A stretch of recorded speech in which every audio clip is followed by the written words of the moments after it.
Afisa habari na msemaji wa Simba Sport Club Ahmed Ally ameeleza juu ya wachezaji na hali ya wachezaji baada ya kuwasili Dodoma kwenye NBC Premier League, ligi kuu ya Tanzania, kuwafuata Tanzania Prison kule Dodoma, ambapo Simba Sport Club wamesafiri kutoka Dar es Salaam kuelekea Dodoma, ambapo wametumia SGR treni ya umeme kusafiri kuelekea Dodoma kwenye mchezo dhidi ya Tanzania Prison. Ni mchezo wa ligi kuu NBC Premier League. Sasa afisa habari wa klabu ya Wekundu wa Msimbazi amezungumza hali ya wachezaji na amezungumza taarifa nyeti kwamba kuna mchezaji ambaye mpaka saizi ameumia mazoezini. Je, unataka ujue ni taarifa gani na ni mchezaji gani ambaye amepata majeraha ambaye hawezi kuanza kwenye kikosi cha Wekundu wa Msimbazi dhidi ya Tanzania Prison? Sasa kama yote hayo unataka ujue, endelea kukaa nasi mwanzo mpaka mwisho, na pia nikukumbushe tu wewe kama ni mgeni na ni mara yako ya kwanza unatuangalia,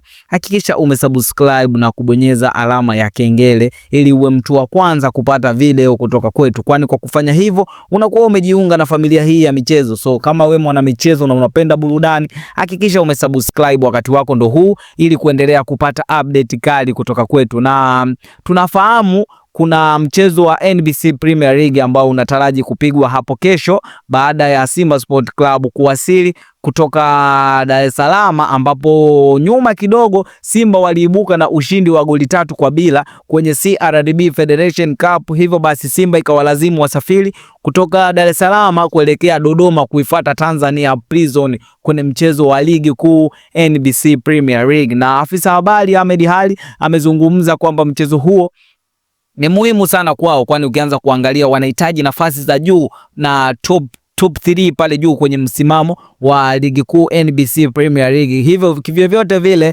na hali ya wachezaji amezungumza iko poa mpaka saizi. Wachezaji wanazidi kufanya mazoezi ya kujiimarisha kuelekea mchezo huo, na amezungumza kwamba kuna baadhi ya wachezaji ambao hali zao sio nzuri, lakini baadhi ya wachezaji hali zao ni nzuri, na kubwa kuliko amezungumza ni ujio wa golikipa Yakubu Suleiman ambaye alipata majeraha akiwa anaitumikia timu ya taifa kuelekea AFCON za 2026 ambazo zilifanyika kule Marrakesh, Morocco, na alipata majeraha, lakini ameeleza kwamba hali yake ni nzuri, na kubwa ni kwamba amesafiri na timu na ameanza mazoezi mepesi. Hivyo basi lolote linaweza likatokea, maana saizi yuko fiti, na kupanga kikosi anamwachia kocha mkuu Steven Baka ambaye atapanga kikosi. Sasa lolote linaweza likatokea, akaanza Yakubu Suleiman au akaanza Jibli Kasali, yote anaweza yakatokea, na mashabiki wa Simba watarajie mazuri kuhusiana na mchezo huo. Na hayo ndio maneno ya afisa habari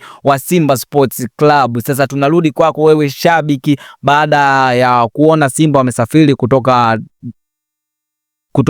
Dar es Salaam kuelekea Dodoma kufuata huo mchezo. Wewe unataka utuambie, je, unaitakia Simba Sport Club ushindi ukiwa wapi? Na je, unataka kikosi gani kianze kwenye mchezo huo? Tukutane kwenye comment hapo, na usisahau kusubscribe. Mimi ni Tubone Media, hadi wakati mwingine, bye bye.